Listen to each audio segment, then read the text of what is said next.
ready to start the Watermaster meeting. I just want to make sure all of our directors are present, so I will have Patty call roll call before we do our pledge. Director Atkinson? Here. Director Ariki? Director Calandry?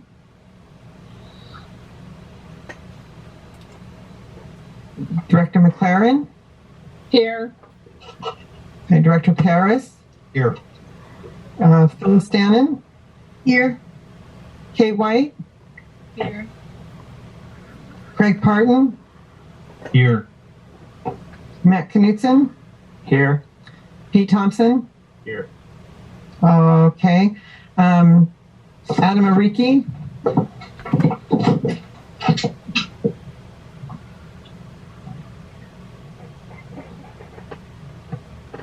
Richard Gomez?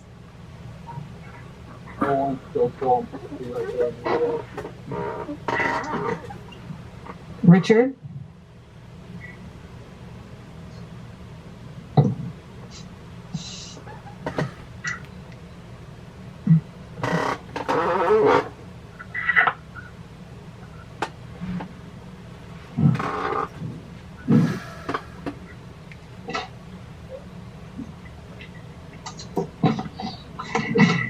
I don't see his name, so what phone number is he calling in on?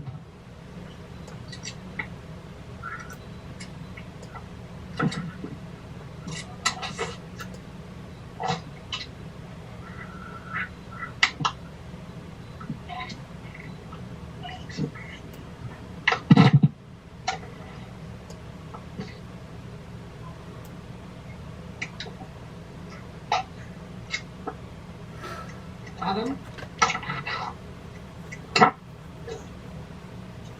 Adam Ariki?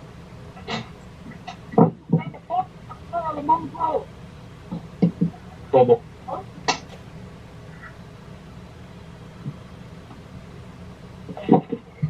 Adam, can you hear me?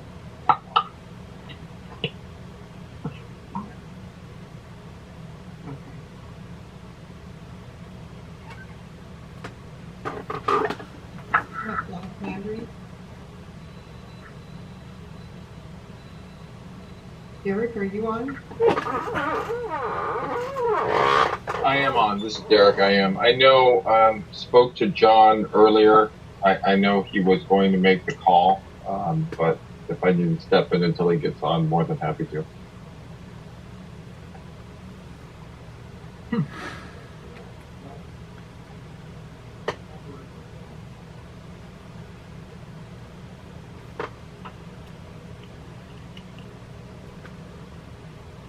Patty, did you hear that?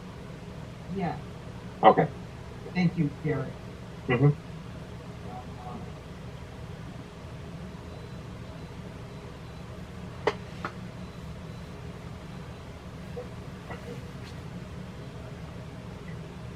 Can he unmute himself? I don't see his number up.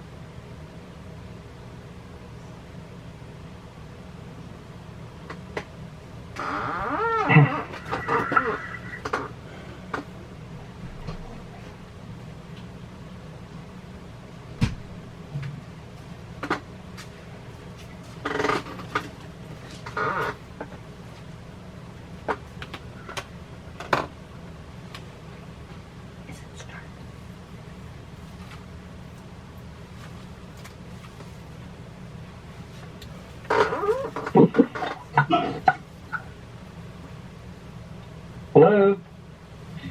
Adam, is that you? Yes. That's me. Okay, so we can now hear you, Adam. You're real low, though. Okay, we will try to make it a little bit. Is it better now? That's a little bit better. So what I'm going to do is I'm going to mute everybody, but you can unmute yourself when it's time to vote. Okay, how about now? Is it better? Yes. Rob, can you hear? Can you hear? This is John Clander. Can you guys hear me now? Yes, we can hear you now, John. I hear you. Okay, I can hear you. All the directors are present and their phones are working now. So at this time, I'm going to lead everyone in the Pledge of Allegiance. So if everybody would stand. and face the flag and repeat after me. And please keep your phones muted when you do. Thanks. I pledge allegiance to the flag of the United States of America and to the republic for which it stands, one nation, under God, indivisible, with liberty and justice for all. Thank you, everyone. And Patty, do roll call one more time so we can make sure everybody's phone's working. Okay. Director Atkinson? Here. Director Ariki?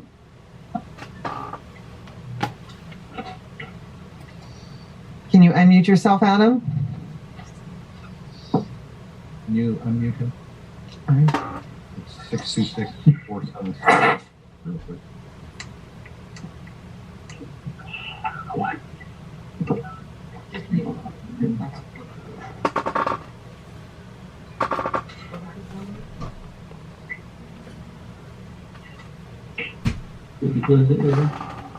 Well, here, I'll 2 days ago, and so Mexico, nearly 2 days, so, I don't know what they're all they're for.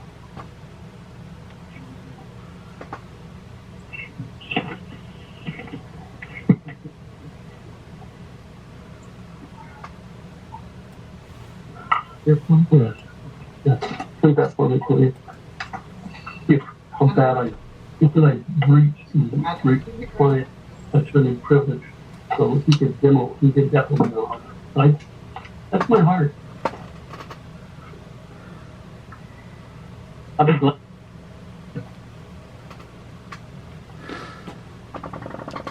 John, can you hear us?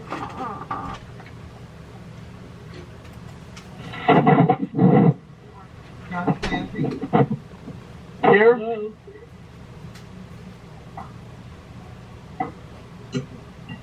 Adam Ariki? Here. Adam, we're barely here yet. Stephanie McLaren? Here. And Rob Harris? Present. Okay, Phyllis Salmon? Here. Kate White? Here. Greg Parton? Here. Pat Knudsen? Here. And Peter Thompson? Here. Okay, all present. Okay, we're on item 3, adoption of the agenda. Good morning, this is Matt.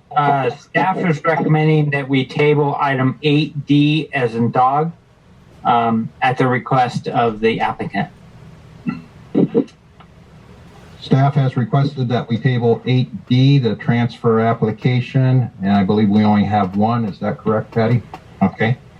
And other than tabling 8D, or with the understanding we're tabling 8D, is there a motion to adopt the agenda?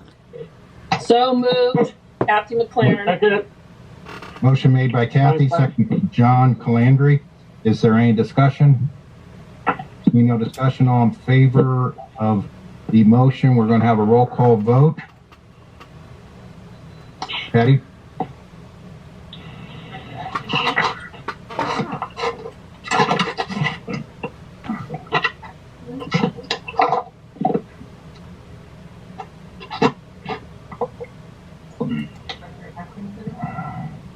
Yes.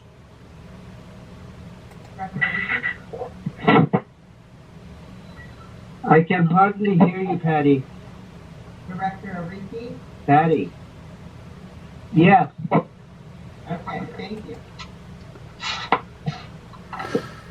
Is that a little bit better, Adam? No, not really. You're very, very slightly I can hear you, but not much. Okay, I'll try to speak a little bit louder, but I've got my system all the way up.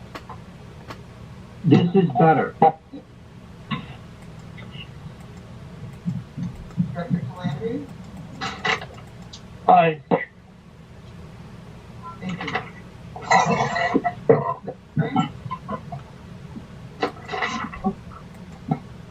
Director McLaren?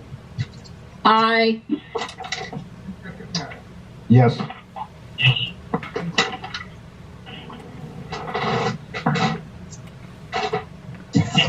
Motion to adopt the agenda with the transfer table passed unanimously. We're now on item 4, comments on non-agenda items. Are there any public comments on non-agenda items?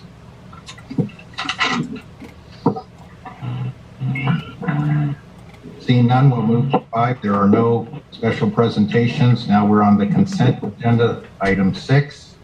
Is there a motion to approve the consent agenda, payment of bills, treasurer's report, accounts receivable, and minutes?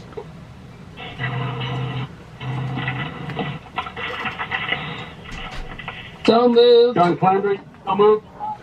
Motion made by Kathy McLaren, second by John Calandry. Is there any discussion on the motion to approve the consent agenda? Hearing no discussion, all in favor of the motion to approve the consent agenda, we're going to have a roll call vote. Director Atkinson, Yes. Director Ariki, Yes. Director Calandry, Yes. Director McLaren, Yes. and Director Paris. Yes, Thank you. the motion to approve the consent agenda passes unanimously. We're now on item 7, advisory committee report. Dennis, are you available? Yes.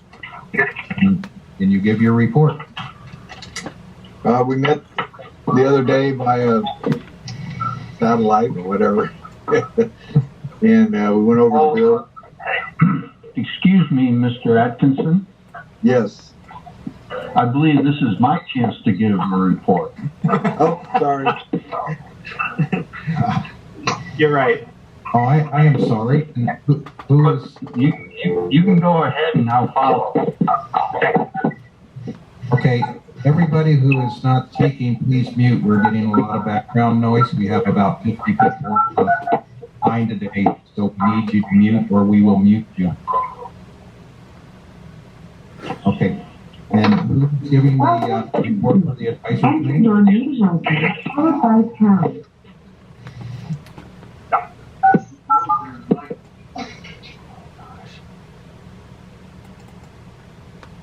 And Dennis, who will be giving the report for the advisory committee? Enter your Yes, I'll- ID, followed by pound. Otherwise, just press pound to continue. Good morning. This is Dennis Lamoureux with the advisory committee. Hi, Dennis. Go ahead with your report. Did meet last week to discuss the action items for today's agenda, and the result was the memo that's in the board packet. Did any of the directors have any questions on the memo? No.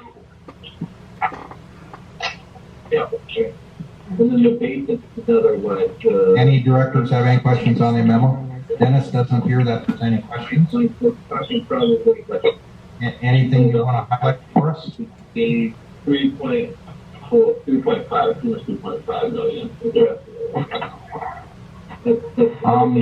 I would like to note that moving forward, James Chesham will be the new chair of the committee. Congratulations, James.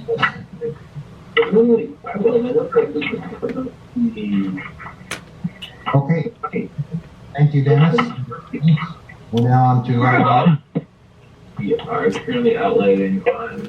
Okay, we're having problems with people not muting their phone. We're getting a lot of feedback from you, so we need your phones muted unless you're speaking.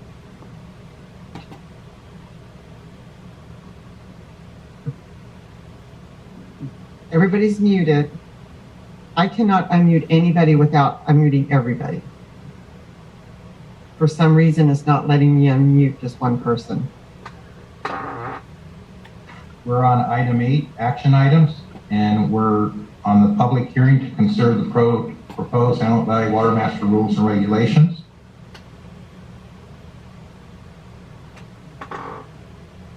Do we need a the public hearing? Public hearing? Is there a motion to open the public hearing? Yeah.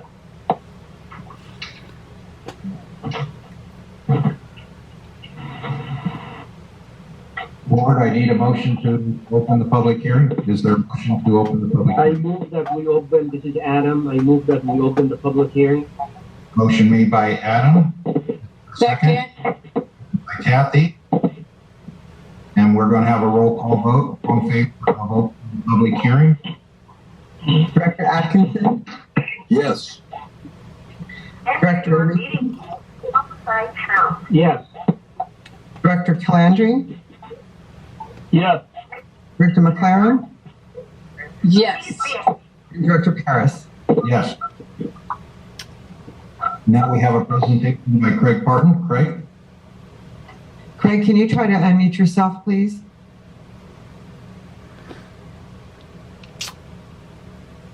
Can everyone hear me? I can hear you, thank you.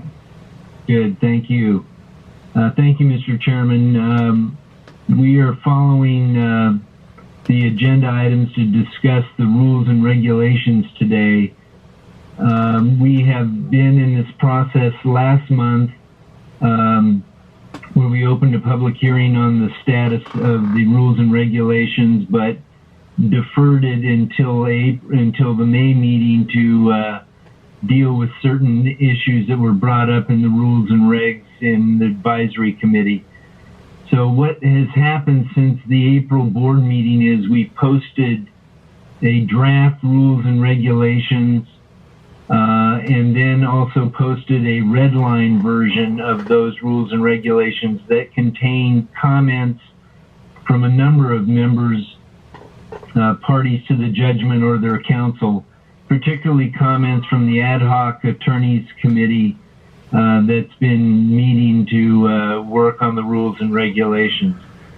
So we have a document posted on the website called the Draft Antelope Valley Watermaster Rules and Regulations Red Line that reflect a number of changes from a variety of people.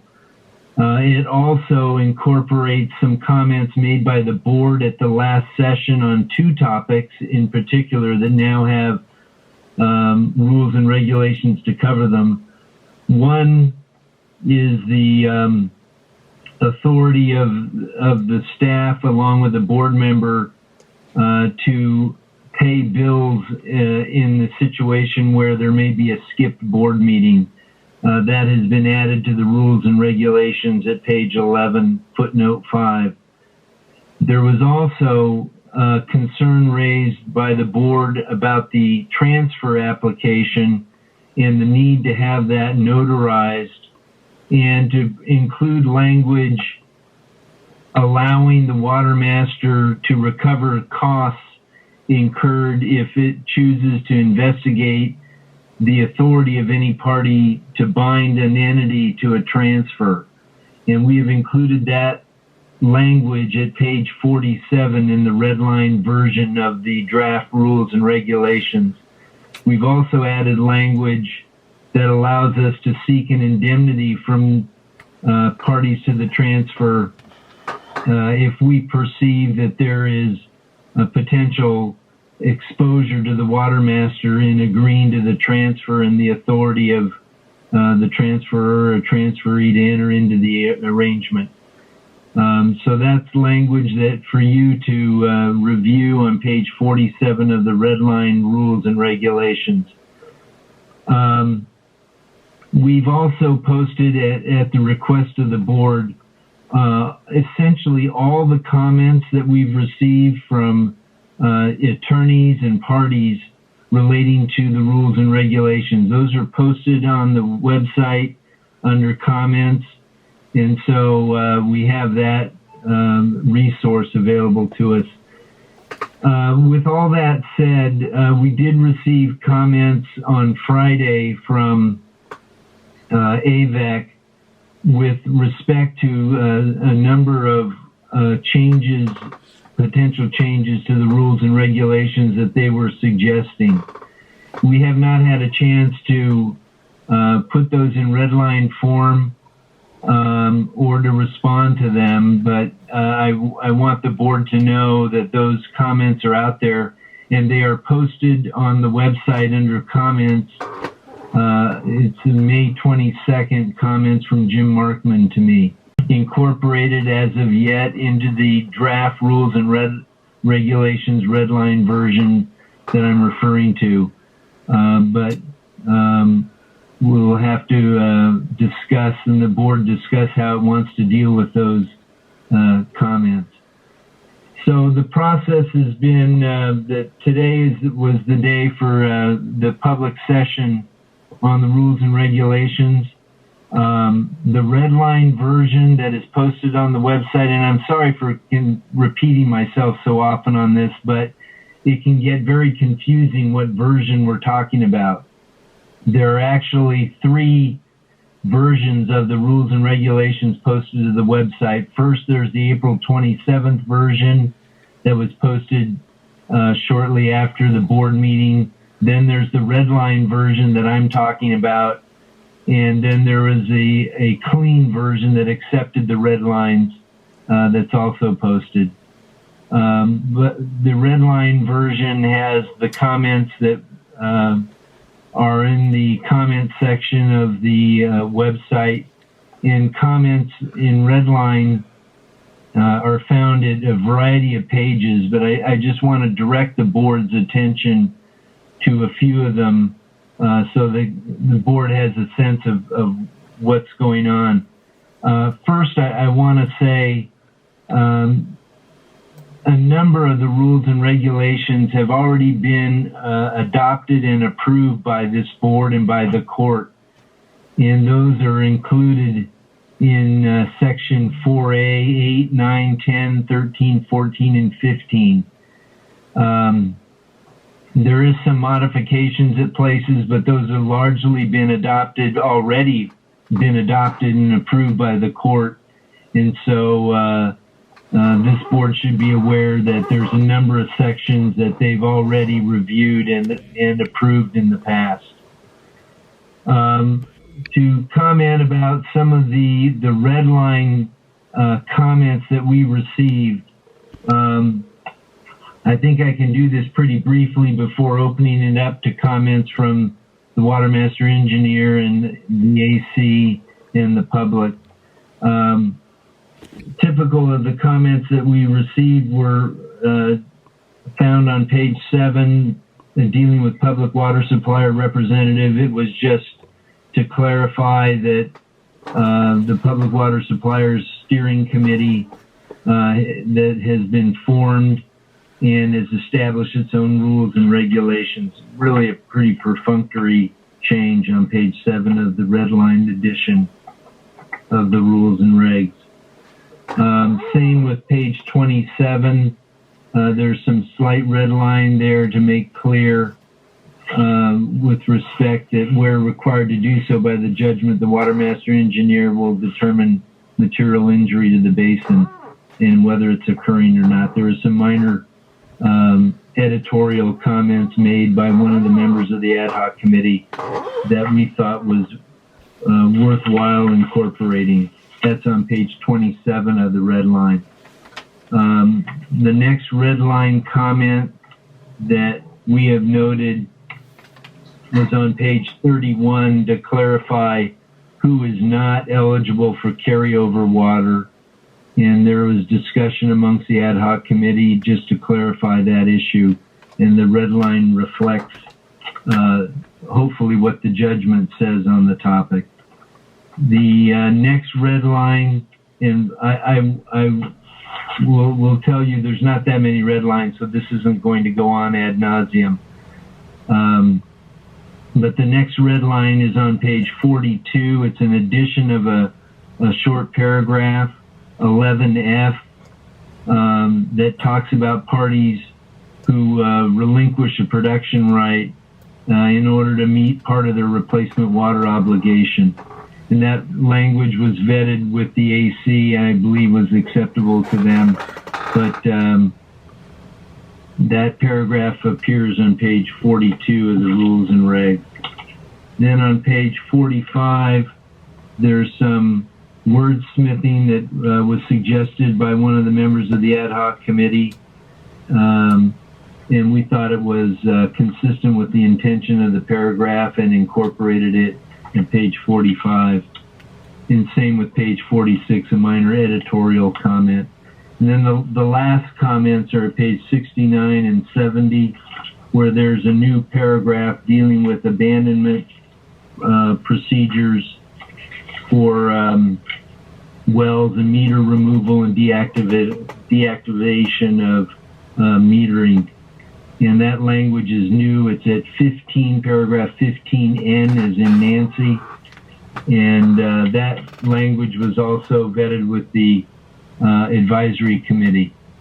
Those are the comments in red line that we received since the draft April 27th version was posted online, and suggest that those red lines be incorporated.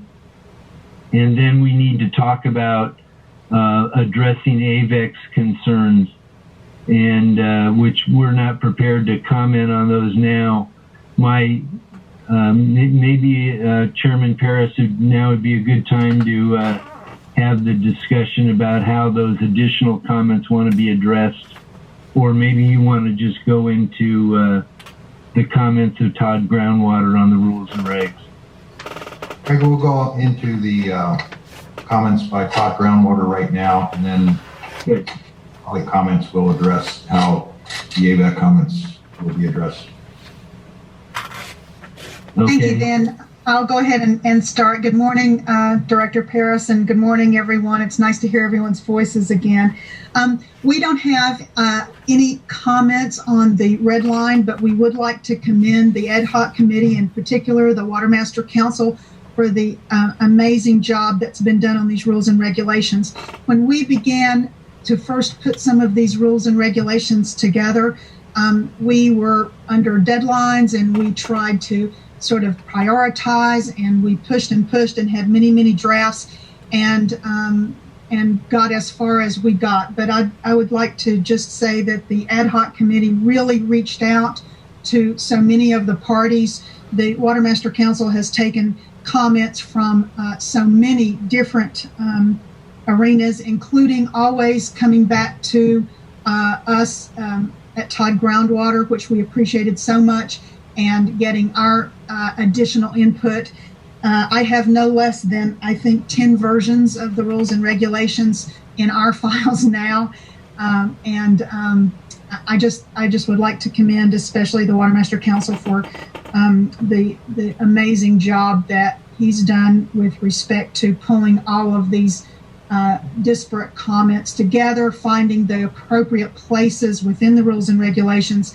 I think that the Watermaster Board and all of the parties associated with this judgment should feel like that these really are their rules and regulations, because it's really been a broad group of folks that have been taking a lot of their personal time for review and comment. So we will have additional comments, I think, on the most recent version of the comments received late by AVEC, but we're not commenting on those at this time.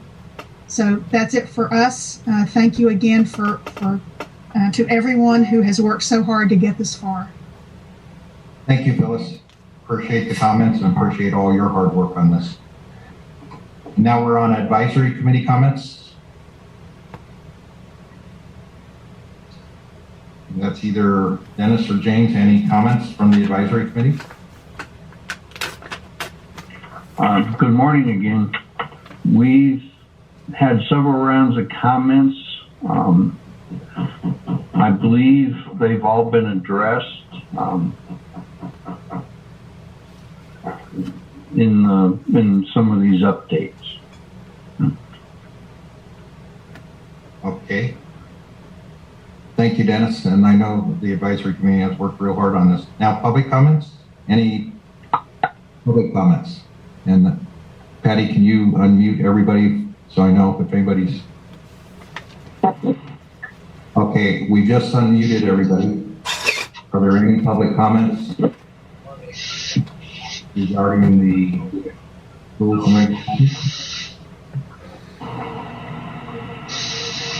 No public comments. Greg, that's how we're going. Mr. Chairman? Yes, John? Yeah, is Galen Kyle, are you on the line? Yes, I am. It's my understanding that you've talked to Derek Jurasic and the concerns that you had, you're now satisfied with? Yes, on the way to pay back the, if you overpump 1 year. Right. Yeah, I'm satisfied with that. I did have another comment on item 0.9.8.2. I think whenever you're going to pass a resolution, whoever is bringing that resolution forward should be up to date on their accounts receivable, that they shouldn't owe the Watermaster any money, and that the Watermaster board should take that into consideration before they vote on a resolution. Point well taken. Greg, did you understand that point? Yes, can you hear me on the phone? Yes, we can. Yeah, Mr. Kyle's made a number of very helpful, very insightful comments. And his comments about the general principle should be those that want something from the Watermaster, either new production application, transfer comments, etc., should be up to date in all assessments that they need to pay. And we've looked at that very carefully, and I can give the page numbers where we think we deal with that. But it's a very, very sound reminder. Right now, you've got to pay your assessments in order to get a new production application approved. We have some pretty robust rules and regulations dealing with delinquent assessments and interest running and costs available. But it's always worthwhile to remember that the judgment, I believe, is pretty clear, gives us broad authority to insist that assessments and all payments due are up to date before action is taken by an applicant on whether it be for new production or a transfer or some other action by the Watermaster. Can I make one other comment? Sure. Go ahead, Galen. I was going to ask Patty if we had 100% of the meters in. No, we don't. Okay. It's been over 2 years since those were supposed to be in. I don't like we could have an injunction on somebody's pumping or put a lien on their property without first maybe putting a monetary fine on them not coming into compliance. And this would help Phyllis. Phyllis is the one that's hurt the most in not getting the reporting in or the meters in. She's unable to do her job. We're not getting it. And I think a monetary penalty would help people get in line. Thank you. Thank you. Greg, is there a place in the regulations that something you have? There is a broad authority to enforce the metering requirements. Those are central to monitoring the safe yield in the basin and for accurate. So the answer is yes, and it's pretty robust. And frankly, we haven't had that on our radar the last couple of months, and it's a good reminder for council to go back to the Watermaster engineer, and we need to talk about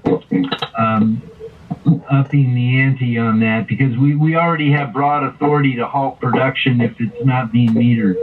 We have injunctive authority with the court and recovery of costs to do so. But Mr. Kyle raises a more interesting point, whether we could impose a direct penalty on it. I'd like to look at that.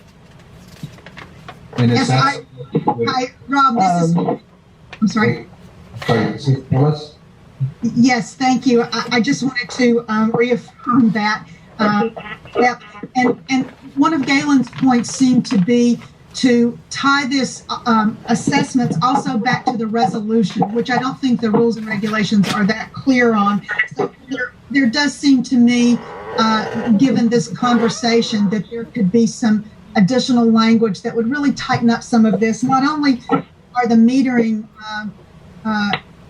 compliance a big issue for us, but also just simply reporting. One of the things you'll hear later in my report is that we're doing the annual report now. We still have 29 parties that have not reported production. So we can't keep, I don't think moving forward without really coming down now. I think it's a good time to get very serious with respect to reporting, who isn't coming into compliance with metering, who isn't paying assessments. Time for everybody to step up and do the right job. Okay, so just for Patty, I'll just, number 12, can you put that in the who's behind in their meters and what action, and then if Craig, you will look at one more time at the rules and regulations and Phillips to see that up on Galen has suggested. And I think we're going to be looking at rules and regulations given way for the final time. That's something that you. Yes. I think I heard it all breaking up quite a bit, but I think I understand the intention of it to give you a full report on the metering reporting issue next month and what the remedies are under the judgment rules and regulations and a suggestion. Yes, please. That would be great. Yeah. Okay. Sure. Are there any other? Yes, I'd like to make a comment. This is June Aylen speaking for Phelan Pinyon Hills Community Services District on the subject of requiring that people have paid all of their assessments before they can request a transfer. You're putting people in the position of having difficulty with making transfers as a way of addressing assessments, which is something the board has allowed. If you tell people they've got to be paid up on all their assessments, it's circular and has impacts I don't think you're thinking about, not just on my clients, but on everyone. Thank you for your comment. Craig, you understood that? Yes. Okay. Any other public comment? Okay. In regards to the comments that have been provided by AVAC, provided based upon the last draft, the proposed Watermaster rules and regulations, we have asked Jim Markman, who's on the ad hoc committee, and I would request that we do this, that Jim contact the ad hoc committee, the legal committee, and review those recommendations with him and any others that we've discussed today during this public hearing, and Craig also, and then make a decision of what's going to be incorporated into the final proposed rules and regulations, and make sure that goes through the ad hoc committee and back to us for our June meeting. And at that time, board, we should be prepared to hopefully approve the Watermaster rules and regulations. Obviously, Phyllis and Craig will have to weigh in and take a look at any final redlining that's done. And then we need to post a final draft in time for the our advisory committee to review.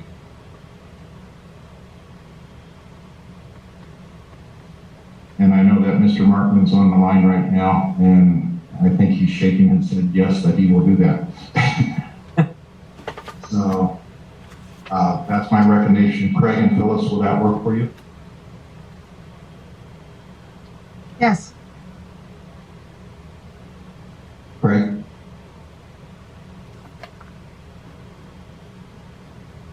Well, was I muted?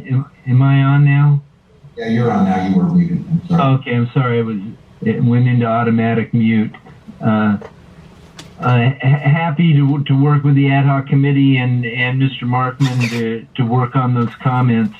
One thought is, in order to get the conversation going, I would post very shortly a red line version that has the AVEC comments as a sidebar of what they're suggesting in the document, and get something posted on the website as soon as possible, because otherwise we won't have the 30 days. We won't anyway before the June meeting publicly. So I'd like to get a revised red line that has all the suggested comments by AVEC incorporated into the document in some form and posted so that the public has an opportunity to review those as soon as possible. That would be great. And I think you've already posted the comments. Is that correct? Yes. Yes. They were posted Friday. So that's the 30 day. And then if you do the redlining, that would be fine. Comments? Craig, am I on? Can you hear me, Rob? Yeah.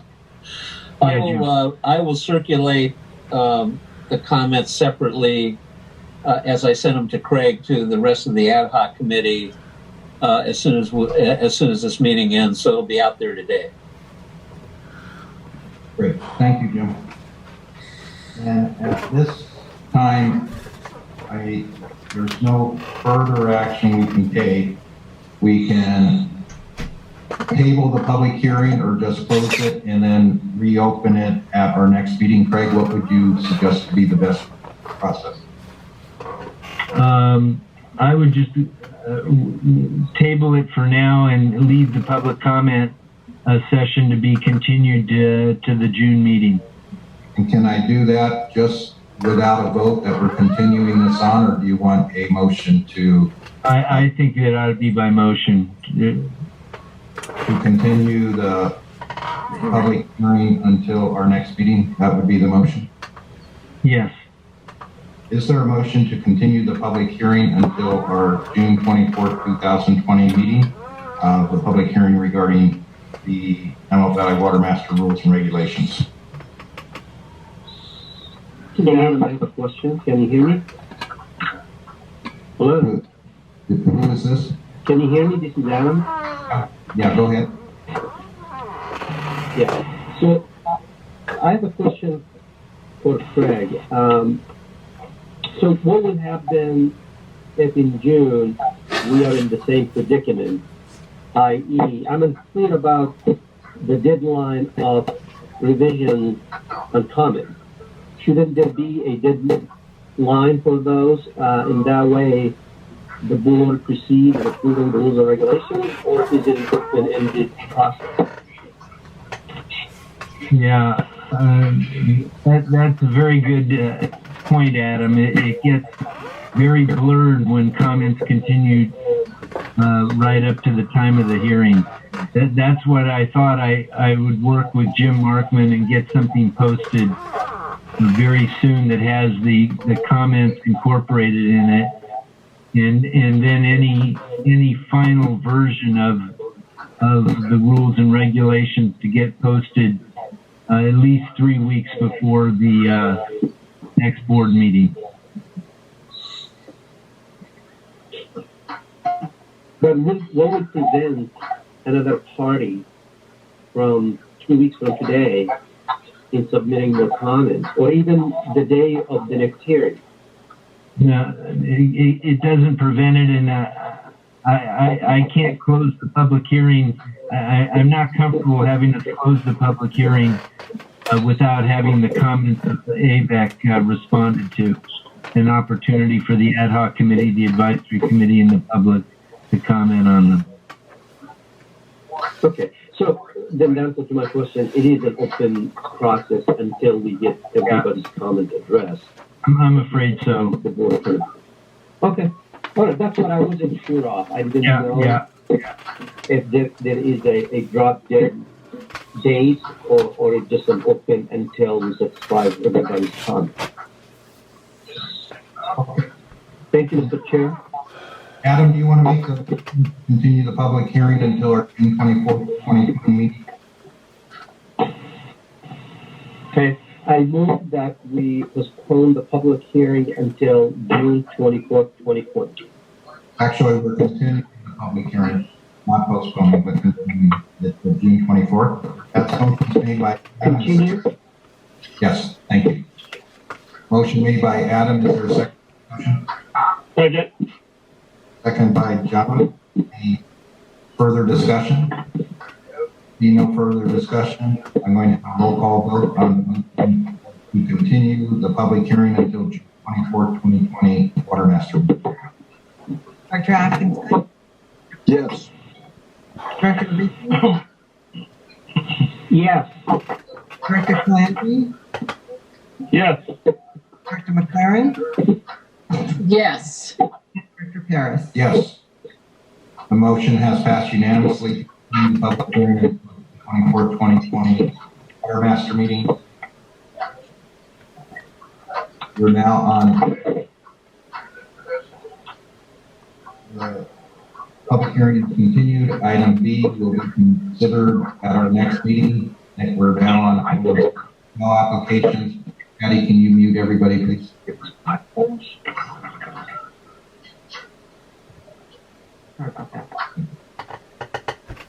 The well application, new production, new point of extraction, replacement well applications. And Phyllis, I believe that's the Phyllis show. Yeah, I'm passing the Phyllis show to the Kate show. Good morning. Morning, Kate. Can everyone hear me okay? This is Kate White with Time Groundwater. Yes, we can. Great. There's only one resolution to be approved for well applications this month, and it's Resolution R20-13, and that's on page 35 of the packet. And it's for one new production well and one new point of extraction. And those applications are listed on Exhibit A to the resolution, and that's on page 37.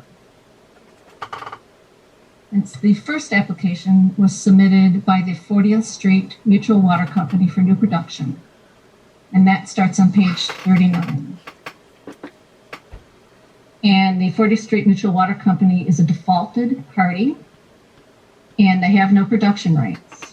And they are requesting new production to allow continued operation from its existing well. They supply water to 13 homes and have an annual average production of around, recognizing that the current homes are reliant on groundwater, on the groundwater well is their only current source of water. Are there any questions on this application? Hey, Kate, this is Adam. Hi, Adam. Hi. So, is the application also to drill a new well or keep the existing well? They're just going to use their existing well, no new well. If they just had no production rights for that well, they are a defaulted party, so they need to request for new production. Okay.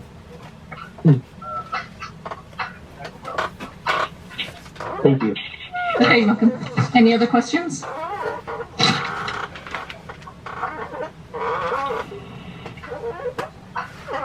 All right, I'm going to move on to the next application. And it's for a new point of extraction, and that starts on page 57 of the packet. And the Meritorina Trust is requesting a new point extraction for agricultural use in the West Antelope subarea. And they have a farming lease with Willow Springs Water Bank, which is owned by the Antelope Valley Water Storage Company, or Water Storage LLC. And Meritorina Trust would like to pump its own production rights from the Antelope Valley Water Storage well. And on page 58 of the packet is a figure showing the parcel that they want to produce on. And the parcel that they want to produce on is colored,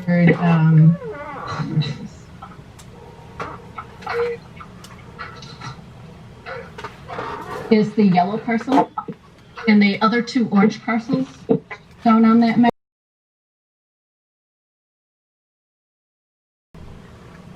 Material injury analysis, but also the capacity of the subunit, the hydrologic capacity of subunits, and how are they impacted by extractions?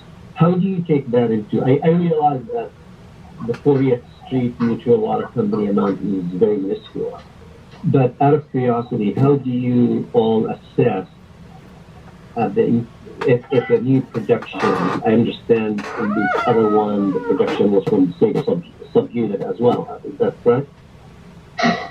Yes, we from the the tools that we have now are looking at past hydrographs and groundwater levels and kind of pumping in the area, and we kind of look at it on a local basis and on a regional basis.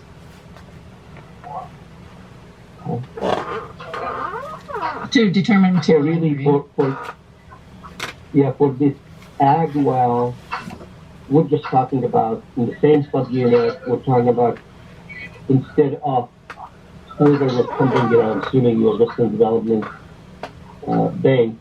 Now it's going to be some other private party for ag activities, correct?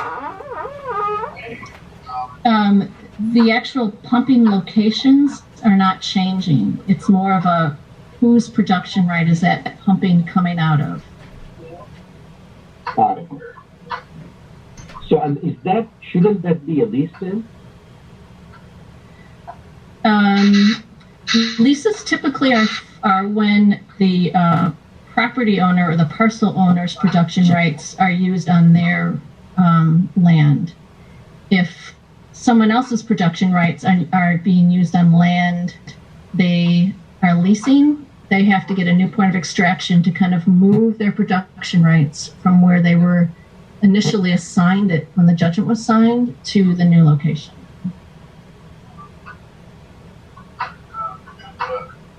That's my interpretation of it. Should there be a lease? Should there be a lease as well? Well, I think there's a lease that Maritrina Trust and Antelope Valley Water Storage have, allowing Maritrina Trust to farm on Antelope Valley Water Storage's land. And so they have whatever lease they have. We haven't seen that. But for Maritrina Trust to move their production rights over to Antelope Valley Water Storage land and use them there, that has to be a transfer. Mm-hmm. Is there movement from one basin to another basin, or is it in the same basin? The same basin. Same basin. Yeah, same area. But what I'm confused though, if there is a lease, one would assume that the Watermaster Board has approved that, correct? The Watermaster, if someone leases their land for somebody else to farm it, the Watermaster doesn't have to approve that. They're just hiring somebody to. This is the lease. Is this the lease of a land to be farmed by another party, or is it lease of water rights to be pumped for the use by the other party? This is so Antelope Valley Water Storage leases their land to Maritrina Trust to farm. In the past, I think Maritrina Trust may have used Antelope Valley Water Storage production rights on that, and the Watermaster doesn't have to be told about that because they're just okay. So yeah, they're just leasing the land and using the land's water to farm. But now Maritrina Trust would like to use some of their production rights on land that they're leasing. And those production rights are being used in a different location, although they're almost adjacent to where Maritrina Trust their original production rights were located. Okay, thank you. Got it. Welcome. Okay, good. Are there any other questions?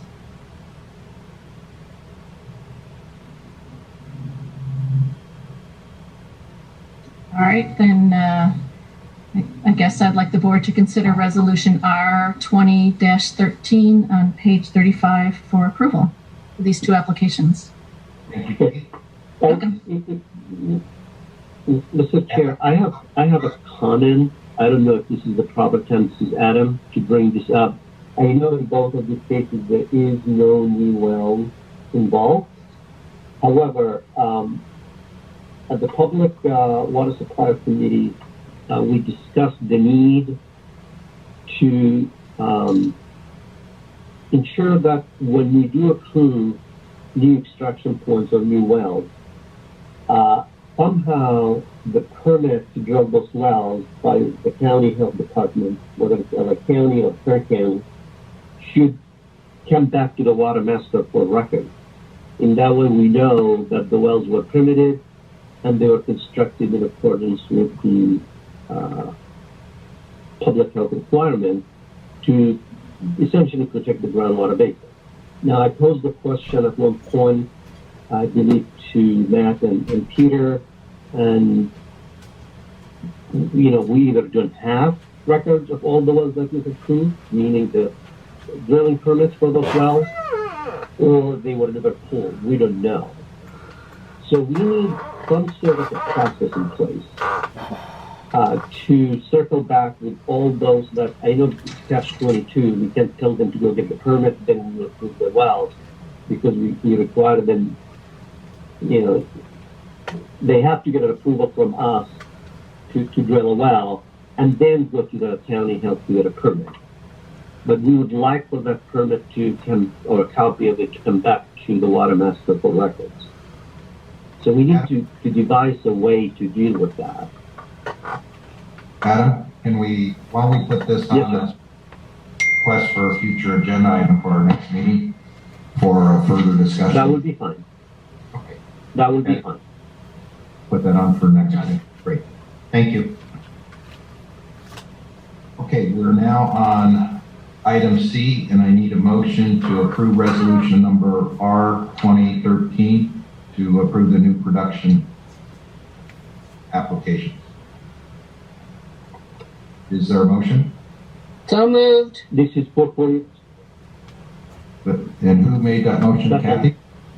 Kathy made the motion, second by Adam. Is there any further discussion?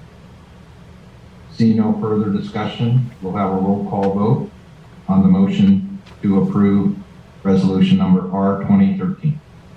Director Atkinson, Yes. Director Riki, Yes.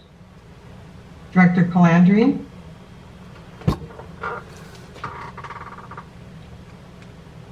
John, you may be. Director Calandri, Yes. Yes. Director McLaren, and Director Harris. Yes. Motions to approve resolution number R2013 unanimously. Item D was taken off the agenda. Item E, revised transfer application. And Craig, I believe that's yours. Yes, the request was made at the last board meeting to look at the issue of notarizing transfers, and that's been noted in the revised form and some language that makes it clear that the party that's entering into the transfer has the authority to bind the entity that they are representing, that they have that authority. The rules and regulations, as I mentioned, also give us authority to investigate that issue if we so choose. The issue of the authority of any individual to bind the corporation that might be involved in the transfer, LLC or other entity, that we have the ability to investigate that if we so choose and to recover our costs for doing so.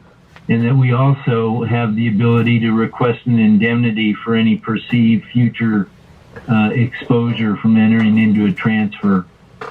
The indemnity is not part of the revised transfer form. That would be on a case-by-case basis. but the authority is there in the revised rules and regulations to do that. So the language as edited is on the transfer form is in underline that we suggest in order to make clear that the party signing the transfer form has the ability to bind the entity they're signing on behalf of, and that they're doing that within the clear scope of their authority. Now, somebody cannot be forthright about that. I absolutely understand that, but that would be a failure to fulfill the warranty that they're making under the transfer form. And it just heightens the seriousness with which we rely on a party's ability to bind the entity that they're signing for, which has become an issue in one of the transfers that has been before this board. So that's the reasoning behind it. It was at the board's suggestion that we make this issue clear, and the language suggested we think does that. Craig, thank you very much for that. And now has our transfer form, did you say that has been updated? I'm looking at it now. Or it will be updated? It will be updated if you approve it at this meeting. Okay. So to approve what Craig just said, or? There's a copy in the agenda, but on page 80. Yeah. So if you approve that today, then we'll have all new any transfers in from here on out. We'll have that.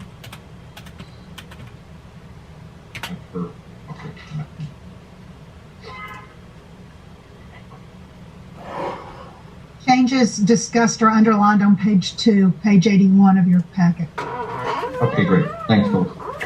And if the board will turn to page 81 in your packet.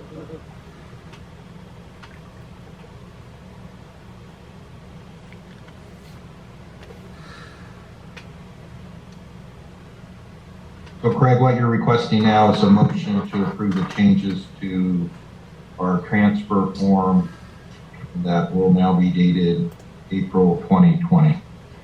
Correct. Okay, board, is there a motion to approve the language change in the transfer form as discussed by Craig? Show an updated version as April 2020, and Craig has already gone through the change and reason for it. I move that we approve the changes to the form. This is Adam. Adam has made a motion to approve the change in language to the form.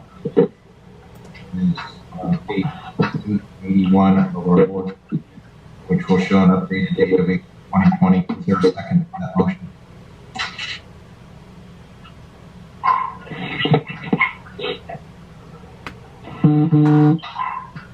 Is there a second to that motion? I'll second that, Dennis. Motion made by Adam, second by Dennis. Any further discussion? Seeing no further discussion, we will have a roll call vote to approve the updated language, the transfer plan. Director Atkinson, Yes. Director Riki, Yes. Director Calandry, Yes. Director McLaren, Yes. Director Paris. Yeah. Motion to approve the change in language to transfer form has passed unanimously, and our new form will show the updated date of April 2020 when the language change was put in. Thank you. Anything else, Craig? We will come to your general counsel report at item 11, so I'll move on to item 9, administrator's report. Landowner representative alternate election process. Peter? Thank you, Mr. Chairman. Admin staff would like to inform the board that they are beginning the initiation of the landowner representative seat election, as well as both of the alternate seats. And the anticipated finish for that would be at our August meeting for announcing the election results, with the new term starting in September. Great. Any questions from the board? Seeing no questions, we'll move on to item B, small pumpers administrative assessment update. Peter? Thank you. Yes, LA County assisted with putting together a list of all the small pumpers. That some nearly 5,000 small pumpers received invoices, and you'll see those invoices along with the letter sent starting at page 85, 86. Admin staff did an admirable job of stuffing over 5,000 envelopes and getting those out to the public. It's my understanding that we've started to get phone calls back, as well as some of the revenue. Great. And Adam, thank you very much, and to your staff also. We appreciate your help. And anything else, Peter? Not this time. Moving on to item 10, Watermaster Engineer Report. Phyllis and Kate Show, do you have anything? Yes, we do. Thank you. June is once again the time for the annual report to begin being circulated in draft form. On June 3rd, we anticipate posting our draft annual report with comments on the initial draft due back on June 17th. We will be having our presentation of that draft report at the June meeting on June 24th. Just looking ahead a bit, after the 24th, you still have another bite at the apple. You can provide additional comments at that June 24th board meeting, and we will incorporate those and post a revised draft on July 1st with comments on the revised draft due back to us by July 15th, so that we can present the final draft of the annual report at a public hearing on your board meeting of July 22nd. That will give us the last final week of getting all of those final comments incorporated into a final report due to the court on August 1, which is a Saturday, so it's going to be actually due the July 31st, which is that Friday. We will also at that time be compiling information and providing the SIGMA reporting requirement for adjudicated basins. So June and July are draft and revised draft annual report. Please stay tuned, and you will see those posted. Any questions on the annual report? Any questions, board? Hearing no questions. Thank you. Just one more item. I'd like to once again, I do this every year, but I'd like to once again note that we are not getting full compliance for the production reporting. We have about 29 outstanding Exhibit 4 parties that have not yet reported production. And then with the supporting landowners not reporting and some of the production rights for the state of California and the U.S. government, we have about 40 production rights parties that are not reporting right now. So, we really would like to have full compliance of reporting. If parties are listening, if you have no production, we still require that you report. All you have to do is put a 0 on the form and sign your name, and you're done. But we do need and want to hear from all of the parties in the judgment. Having said that, though, the good news is, and I know this board has asked the question before, what production is associated with those non-reporting parties. And even though we don't actually know the full amount of that, we can make some estimations based on their rights. And the answer is that there's only about 3,000 acre feet of probable unreported production. Our current production that has been reported to date is 76,467 acre feet a year. If we add in that unreported production of about 3,224 acre feet a year, and then if we also estimate that the small pumpers are pumping about 3,806 acre feet a year, we are now at a total production for calendar year 2019 of 83,497 acre feet a year. The reason that I am emphasizing this number is that we are ramping down, and in our third year of ramp down, we are already within 1% of the native safe yield of production in the basin. So our hydrographs that we have seen in many areas that have been continuing to decline, I think as we move through ramp down, we'll begin to see some improvement on that. The reporting production information that I just talked about. And if not, then I will hand it back over to the chair. Thank you very much. Thank you, Phyllis. And the only thing did you have a couple? Hello. Go ahead. Adam, go ahead. Hello. Yeah, Adam, we hear you. Go. This is Adam. I was asking the non-reporting parties for this year. How does that number compare to last year's number? That's a very good question. And last year we had a little bit better reporting than we have this year. Last year there were 24 parties that were not reporting, and this year we have 40 that are not reporting. So did we do anything differently last year from this year? We continued to contact parties that weren't reporting. We continued to do it. I know administrative staff has worked very hard in making sure parties are notified. And what really happens is they come in slowly, and I don't know what the missing report number was at this time last year, because we do get reports coming in even after the annual report is submitted. So I just think that, as you know, we've talked in this meeting today about making sure that parties are in compliance with a variety of assessments and with meter compliance. And I just think that reporting is another point where we need to put a little bit more teeth in the rules and regulations with respect to what parties are expected to do and what we really need. Thank you, Phyllis. Adam, anything else?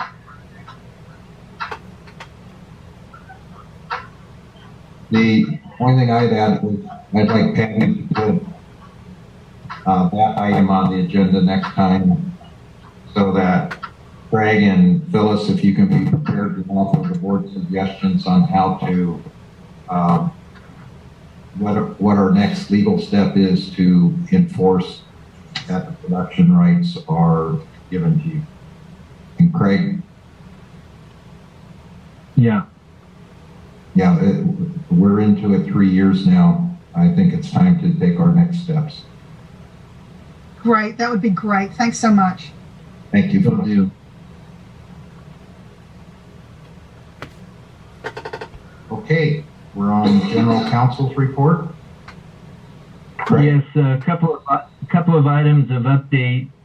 One is in your board packet at page 91 to the end is the communication received from Phelan's legal counsel, suggesting a potential way to resolve the replacement water assessments that Phelan owes for 2016 through 2018 and potentially into the future by arranging for transfers of water in lieu of payment of money.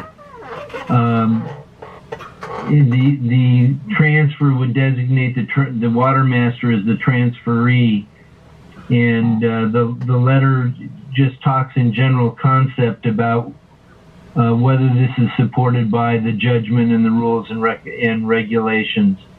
But the request is a question from Phelan's counsel as to whether the Watermaster will accept transfers to the Watermaster in lieu of payment of replacement water assessment by Phelan. and this obviously deserves legal analysis and opinion from council, which we intend to have for you for the next meeting. Now that the issue's been teed up, there wasn't time to get it to the advisory committee before they met for more robust input from members of both the advisory committee and the general public. But we invite that, and we'll make sure that comment is solicited from the appropriate sources before the next board meeting. But the general concept is contained in the letter from council on pages 91 and 92. That's in your board packet, and we'll be taking it up next month at the board meeting. Any questions about that?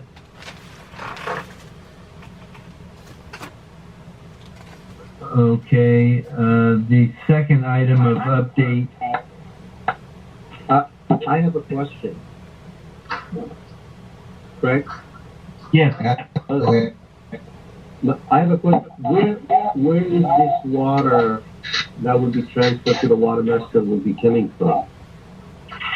That's not stated specifically, but the proposal is that Phelan would solicit temporary transfers of production rights and carryover water or stored imported water.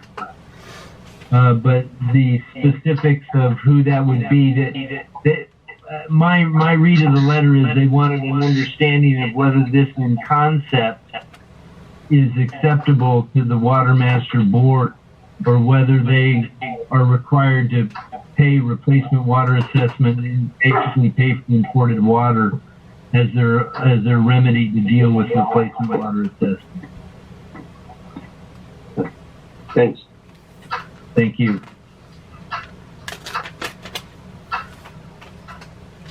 Okay, any other questions? The second item of update deals with Little Rock Aggregate Company, or Holiday Rock. This has been the source of discussion since December. There was a memo to the board from me concerning Holiday Rock's replacement water assessment for 2018. And just to remind you, I just wanted to update the board as to where we are with Holiday Rock. Back in December, at the board meeting in December, and up.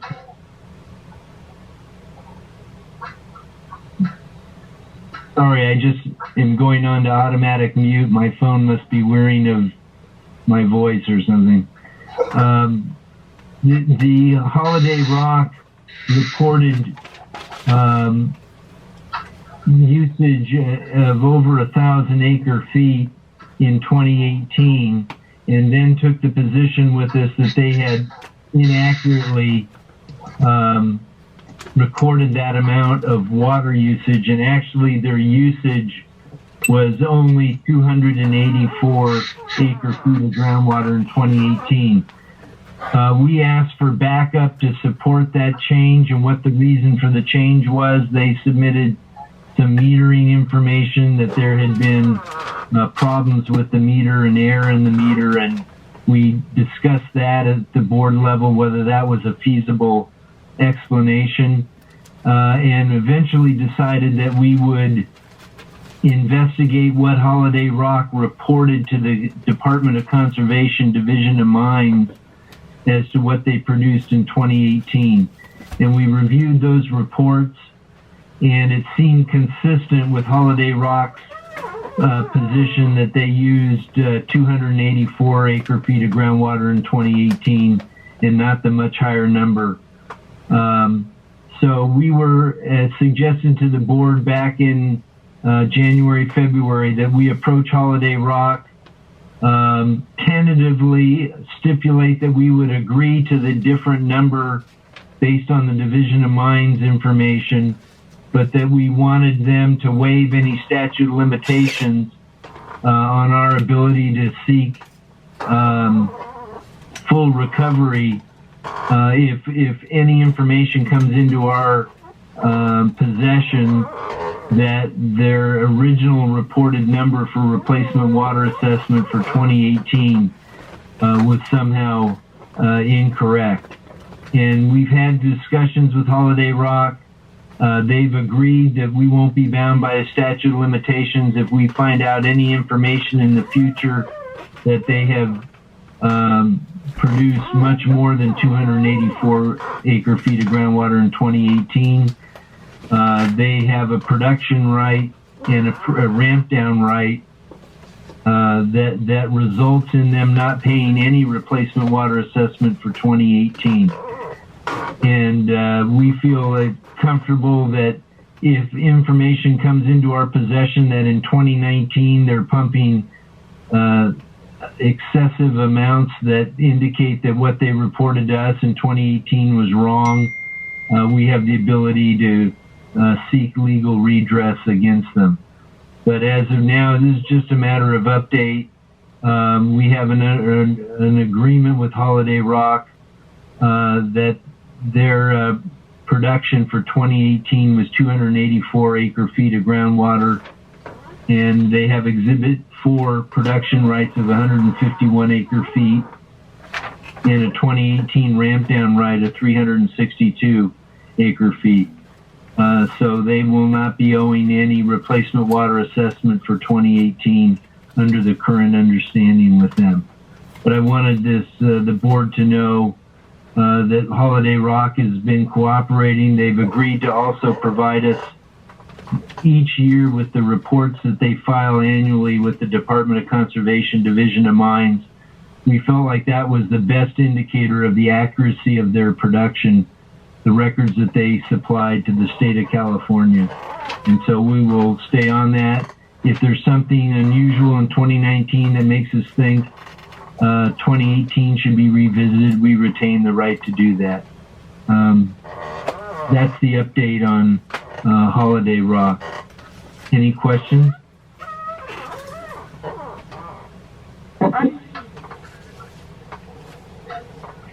Just out of curiosity, this is Adam. Is the 284 acre feet is historical usage? I didn't hear Adam. You broke up there. Was the 284 acre feet what?